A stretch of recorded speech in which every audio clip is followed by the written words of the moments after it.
Hello there, and thank you for joining us for this Hampshire Scouts webinar looking at the Scouts brand and visual identity and helping you put it into place into your local area. My name is Stephen Osborne. I'm the lead volunteer for training and awareness on the media and communications team within Hampshire Scouts. And for this, we're going to have a look at what the Scout brand is and what our visual identity is as a whole to help you as a brief introduction to it.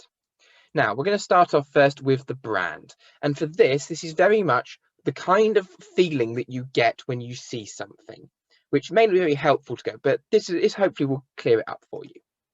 If I look at, for example, this logo, I know through advertising and through the various brand positions that this is McDonald's. I know they do food, fast food, hot food. They would like to think quite nice, but other people would see it a little bit differently, like low quality, for example. Equally, if I look at this particular logo, I know that is Apple. I know they do high-end computer things. They would like to think they are some of the best designed and best machines in the world. But given that I'm an Android user, I may have a slightly different opinion than to my colleagues who work with Apple products. I might look at this one and think Facebook. Some might see it as an essential part of their life and the way they connect with people at the moment, while others might see it as more trouble than it's worth. Now, equally, the brand can change over time as well. If you think of the Nike tick here, they would like to think of that as, sports, performance, just doing it. But equally for a time, then that was very much seen as a symbol of modern slavery, but they've been able to tweak that somewhat. In a similar way, some people might look at this logo and know it's the National Trust, and some would look at that and think countryside and running places forever, and others would see country houses and maybe would see different parts of it. The same here with this one, BP. Some might see some of their projects of looking to the future, while others might see some of the things that have happened in the past. So the big clue, I suppose, is what do people see when they see this symbol, the fleur-de-lis of scouting? Well, that's the big question, and that's what we're trying to do with our current brand. So when you ask about what the public think about us right now, then there are a few things that they tend to focus upon. A lot of people still think we're Boy Scouts, even though our first girls entered the movement in 1976, and we've now got 117,000 girls in the movement of Scout age. They might think of Woggles in uniform. We are uniformed and proud of it, but it's not all that we are. They might think of dibs and dobs, slang terms that aren't really used anymore. You might think of knots. We do teach useful knots for pioneering and tying shoelaces, but that's not all that we do. And they might think of camping. We do camp, but again, we do much more than camping, and we go on many more adventures. Often the camping for us is the gateway to the adventure, not the means in itself. So the current Scout brand is focused on about skills for life. But basically, we want people to look at our brand and to think we prepare young people with skills for life, or just skills for life. Now, that's a variety of skills. That's both skills that will get you a job, both that would help develop your character, but also life skills as well. Things like first aid, learning to drive. But equally, in the things that we do, in the pictures that we show, we want to try and show a sense of belonging because we bring people together to enjoy fun, friendship, and adventure. Now, the point of all of this is for threefold. It will help us increase membership so that more young people and adults can enjoy the benefits of scouting. Young people so they can get the most out of it, and adults so they can get more fun out of it. We want to change perception to prove how inclusive and youth-shaped we are, because we are increasingly welcoming scouts from all over the spectrum and of different varieties. But also, we want to show people that we are youth-led and our young people have a voice in what they say, as they've been able to for 113 years now. And the final thing is for support and donations, because we make an impact in our community and we want to give that back. But also, we want not only the support of our local community, but also of people who are able to finance us so we can try new projects and try new things, but also from the people in power in places like Parliament. We want them to understand well what we're doing as well, so then they'll get behind us. Now, all of these kind of things, those 4 pillars are linked in to the Skills for Life plan, which is the strategic plan for the Scouts from 2018 to 2023, and which, despite a couple of modifications, is still what's going on. Those 4 pillars are growth, inclusivity, youth-shaped, and community impact. Now, those can be very useful to frame how we say about the skills for life we gain and how we get that sense of belonging. All of these can be used on social media and can be a focus for social media posts. So you can, for example, have a growth post telling you about Scouts made me think on my feet and see the big picture. Everyone should be able to do that. There's a place for you right here. You've got a growth orientated post. You might have an inclusivity message playing your part and thinking for yourself isn't just for boys. Anyone can make a difference no matter where you come from. Or youth shape post. We're the most important people in Scouts, so it's right we should get a say in what we do, showing the Scouts actually being able to have their voice. Or maybe a community impact focused one. We don't just sit back and watch, we get stuck in and make a difference where we live. So you've got that strong message in the actual text of the post, and then underneath as well you've got that strong picture showing the sense of belonging, showing what we do on the ground. So that's our brand. We want people to think skills for life, and we want people to understand that we give that sense of belonging. Now, how we do that in real life is through our visual identity, the branding part of it, and that's sort of the second part of today's webinar. So our main brand is split into 4 areas that we're going to explore. One of them is a strapline or a motto, so we can get our message across. The colours to create a united family and to help express our personality. The typeface that gives you a clue about the brand without needing to tell you what they are. And the sub-brands that help us target specific audiences. And for each of these, we're going to use an example from the real life and how that fits in with Scouts. So let's have a look at straplines and mottos. Let's go back to our Nike tick that we looked at earlier. Their strapline and motto is just do it. It shows determination, they're quick, it's quite blunt, but it also shows the motivation to succeed. You've got quite a lot of their elements of their brand and being a sports and performance brand in there. For us in the Scouts, well, our motto remains, as it has done since the 1900s, as be prepared. That's still our motto, even though it's not necessarily in the logo anymore. But you'll also see some other things that we might use to promote ourselves. It's maybe skills for life. At one point, there was also do more, share more, be more. But we've started to get a little bit more diverse in our messaging. But be prepared and skills for life are still the things we want people to associate with us, and when they see that. Let's look at colours. Now, Cadbury's, for example, use purple in all their products as a primary colour. For Cadbury's, this is brilliant because it means you can go down any chocolate aisle pretty much anywhere in the country and you can spot their products from a mile away because they are purple. In fact, they actually have a trademark on that colour purple. So you couldn't have your own chocolate brand with purple packaging similar to that would get through. So for Scouts, we have a few different colours that we use in different places. So first things first, let's talk about logo colour.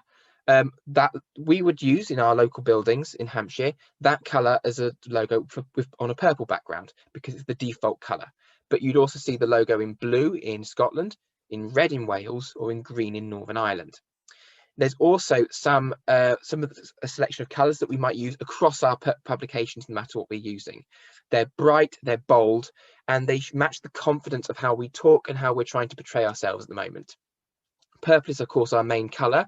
It's the one that we tend to use most when we're dealing with people outside of Scouts. White and purple, two of the biggest colours associated with the Scouts. But you've also got some other ones there that complement it. Teal complements the purple quite nicely. They're both different ends of the colour spectrum.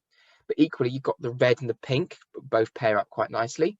The green and the navy blue. Navy blue is another good colour to use for people who are outside the Scout movement. The blue and the yellow as well. Now, as well as that, there are also some colours that are might be better uses for certain sections. For example, we use the Beaver section, we'll use blue and yellow quite a lot. The Cubs will use the green. The Scouts will use the Scout section green that I've included there. That colour is only used for Scout publications. Explorers use the navy, and Network use black. It reflects the personality of those young people, from really bright, bold, vibrant at the young end, all the way up to sort of the more sophisticated navy blues of Explorers, the blacks of Network. You've got that kind of range there showing us, even if we're not necessarily saying it. And you've got those pairs which are all mixed up there, which can help add a bit of contrast to it. Let's look at typeface. Now, typefaces and fonts can help recognize a company on its own. Some of these ones you might be able to see even now. You might be able to recognize the A from Amazon or the C from the BBC, and I don't think anyone will be able to get away with not knowing the loopy D from Disney. Now, all of those can tell you something about the company in a certain way as well. If you've got, think of like the A in the Amazon logo is there because they have everything from A to Z. The B is from Xbox. You've got that sort of sharp point there, almost like it's clean, it's crisp. The C from the BBC references the fact that they've had their logo in a box since literally the 1950s. You've got that timeless aspect to it. The fact they've always been there, public service broadcasting, and they're always going to be. The D from the loopy D from Disney is basically referencing the fact that it came from one man's dream. and the fact that for Walt, they still want to harken back to their founder with Walt Disney by having a logo that is sort of based on one of his signatures. The E, by the way, is from Google, and you've got there the fact that it's clean, it's crisp, it's simple lines. It's like very simple, but equally it's quite thick, showing they're bold, they're confident, and of course it would be. Now for Scouts, very similar. Our font that we're using at the moment is called Nonito Sans. Now the bold version that you will see in lots of headings is called Nonito Sans Black, and the default version is called Nonito Sans. We tend to use them because they are very bold, they're confident.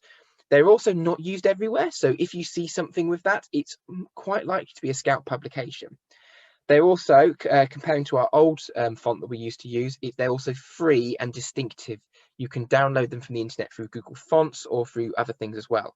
It also means we can use them on our websites, for example, without too much bother. Now let's have a look at sub-brands. Now the entire point, as I mentioned earlier, was to help target your message to a particular audience. So our real world example for this is going to be the BBC, with their mission to inform, educate and entertain. Now that will look different in certain areas. So let's say, for example, BBC One is meant to be the channel for everybody. You've got that whole encompassing things. You've got the circle for the one. It also links in a little way to the globe they used to use. But they have, for example, quite a broad remit. They've got quite a welcoming logo for everybody. BBC Sport, for example, is much more about entertaining. So you've got that sort of bright, bold colour. Like sports are known for their brash colours. So having the yellow and black works well there. In thinking of radio, exactly the same one here. Think of Radio 3, where they focus on classical music. You've got the classical symbol in there as part of that. And Radio 4, well, they're a talk radio station. They deal with spoken word, comedy, news, and that can be a bit more serious. They've perhaps maybe got more of an informing, educating part of it. Well, they do have a bit of entertaining as well. But they show their talk bit by the speech bubble in there. So you've got a little bit of their personality etching into there. But equally, all four of those platforms, all in some way contribute towards that mission to inform, educate, and entertain. But all of them do it in very different ways. Radio 3 is very much more, perhaps maybe more, on the informing and educating end of the spectrum than say Radio 1 is, which is very much more about entertaining with a little bit of those other things in there. So you've got that broad variety and it helps them tailor their message. So for us, again, we've got our overall brand, Skills for Life. And for us, our sub-brands, our way of tailoring the message are our section brands. And this is what they look like. You've got the Beavers, Cubs, Scouts, Explorers Network. Again, like with the colours, you've got them sort of going from very childish and very playful at the bottom end with Beavers and getting slightly more serious as we go up. Scouts is still quite rounded, quite bold, playful. The Explorers is very much more sort of professional kind of look. And Network, you've got a little bit of a flurry there, but it's still quite sort of professional, serious, this kind of thing. Now, equally, it should be pointed out there is two logo versions in colours for the Beavers. There's a whole blue version, or there is a multicoloured version, which includes the yellow and some of the other different colours. Again, depending on your audience and market, depends on which one you would use. Now, there's also another aspect of the sub-brands we can look at briefly, which is transforming and how it can be. If you think about BBC Two and their logo, well, actually, they use on their channel idents, they use this vaguely sort of two swirling thing, splitting the screen into two sides, and that will appear in different forms across their channel and in different manners. But ultimately, you've still got that same icon. For the Scouts, well, actually, you've got both our logo, both as a local variation, but you've also got other ways as well. Maybe it's the fact that you could do it on a night out, or you could do it in an illustration, or you could do it in other ways. It can transform, it could be used in different ways, it could be very flexible. So the final part we're going to think is how we talk about the Scouts at the moment. And at the moment, we have some situations where you might have social media posts or descriptions that look a bit like this. They're very long, they're very wordy, they're using technical language, like they might be copying the fundamentals to explain what they do. This one actually is the old one as well. And it's not necessarily the easiest to read. It doesn't accurately capture what it is we're doing. Like, yes, it might describe what we do, but it's not doing it in a very easy way of doing it. So when we talk about people, we want it to try and be grounded, conversational, colourful, relatable, inspiring and surprising. Now, I don't expect people to remember the words, but it should be the feeling of it. We want people to get involved. So we want that inspirational thing and maybe a bit surprisable as well. We want it to be conversational, like you could talk to people in the street about it, and being relatable, very helpful with that. and keeping it grounded as well. So keeping it in a way that people can understand and is a way that they want to get involved in. All of those things can work. So in terms of how we say it, let's keep those things in mind. We would want people to write more like you would speak, both in terms of descriptions for things, social media posts, but also website content as well, and in things you would put out to parents or recruitment materials. So keep it conversational. Cut the technical and the business language. We're going to go into this a little bit more, but there are lots of jargon and bits of language that we use inside Scouts that make sense to us, but mean absolutely nothing to those outside of the movement. So especially anything that is outward facing, we need to cut that language out entirely. I mentioned about being grounded. One of the ways that's being recommended at the moment is to ground it to a place or time. So maybe fun here every Monday, or thinking big starts by looking down at your feet. Whatever it is, try and keep it sort of related in that way. Think about what a young person might say about us, not both the how they would say the skills, but also what they would focus on. And lists can work very well for that. So what does that look like in practice? Well, this is an example of what that could look like. Now, this is a very big bit of text, but you've got a bit in there. The first bit tells you some of the sort of the feelings and how like a scout might tell us about our activities. And the second bit, well, that's more focused on how you might express that in a bit of a different way. Like the We're Scouts, everyone's welcome here. If you want to have a closer look at that, then do pause the video. So I mentioned about jargon and about one of the big issues that we get. So let's go and have a look through some and where they can be an issue. First, we've got things like Beaver, Cub, Explorer, Network. Now, we know what those are inside the movement. We know the different ages and our different sections. But for someone new to the movement or to someone outside the movement, that can't be very helpful. They don't know what, for example, a Beaver is. So we often would say, actually, especially in outside things, add the word Scouts to it. If you say Beaver Scouts, it's obvious who they are. They're a type of scout. Or if we're talking to the media entirely, then we can avoid that by, for example, just talking about scouts and saying, we've got George, a 6-year-old scout. Young people is another good contribution to this. The reason we use that is because we have scouts who are all the age from 6 to 25. Not all of them are children. In fact, even calling the people who are legally defined as children would be a bit disrespectful to them. Think how many of our explorers, for example, want to be known as children. So young people is a much more inclusive term for that. Equally, we often talk about roles in particular and things like sectional assistants. Now, that to someone who's not in the movement may not be very obvious or very helpful. So instead, we might say something like an adult volunteer, because it's obvious what they are. They're an adult, they volunteer, it's it. It also helps avoid the problem of people assuming we're paid. Equally, we in the Scout movement, we know what group Scout leaders, district commissioners are, things like that. But equally, people outside that don't know. Now, what they really are is they're a volunteer manager. But again, that's not necessarily the captures what we're trying to do with fun. So often what you'll see people say is we'll say lead volunteer. If you're looking for someone to lead a particular section, you might have lead volunteer for Cub Scouts in Hampshire or the lead volunteer for Eastleigh. You've got that kind of capturing what it is we are trying to do and what they do. Equally, when we talk about execs, then we would often say that as a trustee. Now, nearly all of the different things that we do, all our different roles can fall under one of those categories. The one that we don't tend to do is Chief Scout, because that one is well known as to what that means. Some other little terms for you. Scout hut. We understand why people call it Scout hut, because a lot of the early Scout meeting places were huts. They were wooden, they were temporary, they were put up quite quickly. But these days, most of us don't live like that. We don't meet in places like that. Apart from the fact we're doing a lot of it at home at the moment, the fact that hut, it sounds wooden, flimsy, sounds damp, depressing, maybe cold. Most of ours aren't like that. They're HQs or they're halls. They're built to last. So use those terms instead: Scout HQ or Scout Hall. For similar reasons, we don't often use the phrase campsite very often, but we'll talk about having a Scout activity centre. Thornycroft is an activity centre because we offer way more than just camping. Some other examples to get you thinking.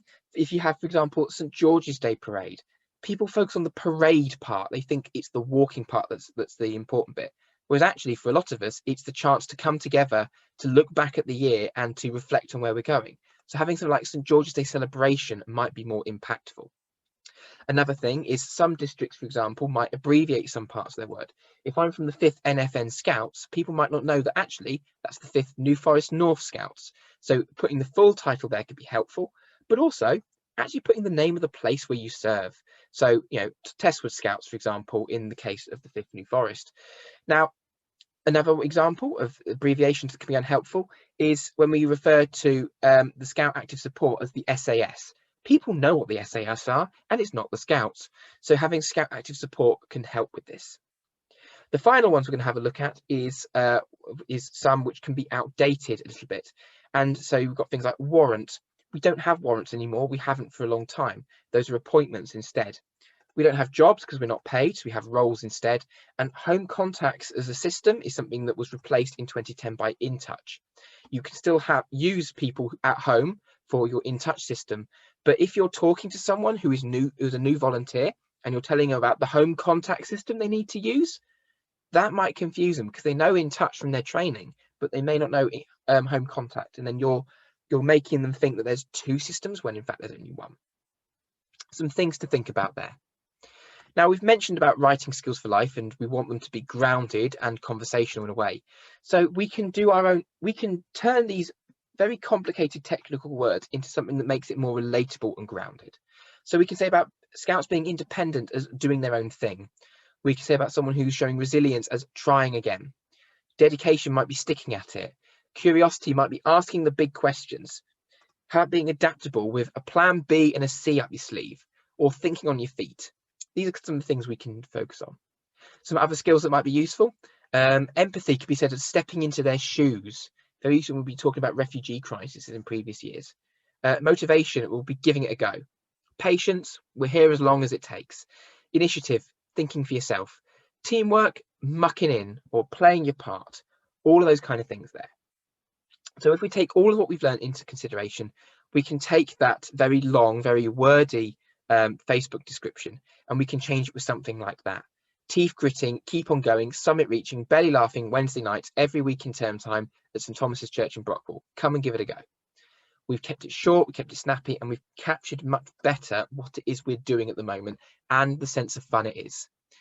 Now, these phrases can be used in lots of different places. We can use them on our websites, for example.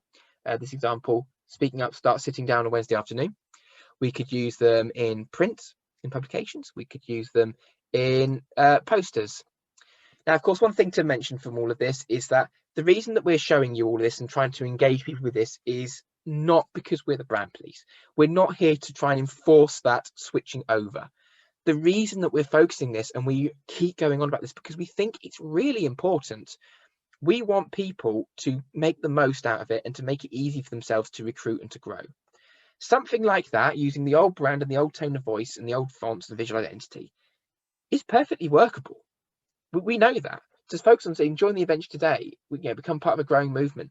We know that can work because we have been doing it for several years.